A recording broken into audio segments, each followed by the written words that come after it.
তীব্র গরমে জ্বর এবং ডায়রিয়াতে আক্রান্ত হচ্ছে শিশুরা। চিকিৎসকরা পরামর্শ দিচ্ছেন পর্যাপ্ত পরিমাণে জল খাওয়ানোর। কোনো রকম যেন ডিহাইড্রেশন না হয় সেদিকেও নজর দিতে হবে অভিভাবকদেরও। গরমে নাজেহাল রাজ্যবাসী, সেই কারণে আগে ভাগেই ছুটি দেওয়া হয়েছে রাজ্যের স্কুলগুলিতে। শিশু বিশেষজ্ঞরা বারবার নজর দিতে বলছে বাড়ির খুদেদের ওপর। কি কি সতর্কতা অবলম্বন করা উচিত বাড়ির খুদেদের জন্য দেখে নেওয়া যাক। দরকার ছাড়া শিশুদের বাড়ির বাইরে যেন না বের হতে দেওয়া হয়। বাইরের ঠান্ডা পানীয় থেকে দূরে রাখতে হবে শিশুদের। বেশি করে গ্লুকোজ ওআরএস খাওয়াতে হবে। বাইরে বের হলে অবশ্যই ছাতা রাখতে হবে সঙ্গে। বেশিক্ষণ এসির মধ্যে থাকা শিশুদের জন্য ক্ষতিকারক হতে পারে। এসির ধুলো শিশুদের বিভিন্ন রোগের কারণ হতে পারে। কোনো রকম যেন ডিহাইড্রেশন না হয় সেদিকেও নজর দিতে হবে অভিভাবকদের। বারে বারে স্নান করানো, গা মুছিয়ে দিতে হবে। অনেক সময় ছোট বাচ্চা বা চিলড্রেন বলুন, যাদের বলুন, তাদের কিন্তু বারবার গা স্পঞ্জিং করা বা স্নান করানো যেতে পারে।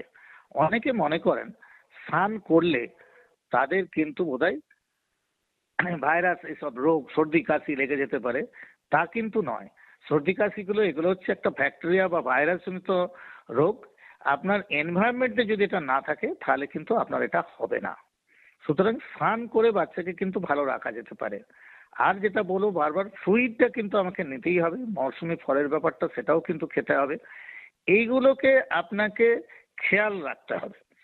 এইগুলোকে যদি আপনি খেয়াল রাখেন তাহলে কিন্তু আপনার বাচ্চা সুস্থ হবে।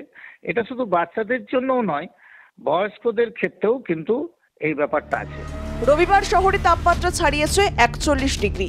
আগামী কয়েকদিনে তাপমাত্রার পারদ আরো ঊর্ধ্বমুখী হবে বলে জানিয়েছে আলিপুর আবহাওয়া দফতর। এর মধ্যে শিশুদের প্রতি বিশেষ নজর দিতে বলা হয়েছে অভিভাবকদের। বাইরের খাবার যাতে একদমই না খায় এবং খাবার খাওয়ার সময় শিশুরা যাতে পরিমাণ মতো জল খায় সেদিকেও বিশেষ নজর দিতে হবে।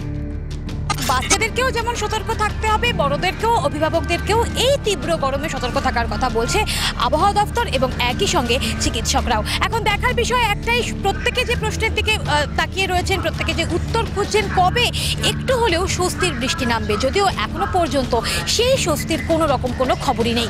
ক্যামেরায় প্রসেনজিৎ শাহর সঙ্গে সায়ন্তিকা বন্দ্যোপাধ্যায়, আরপ্লাস নিউজ, কলকাতা।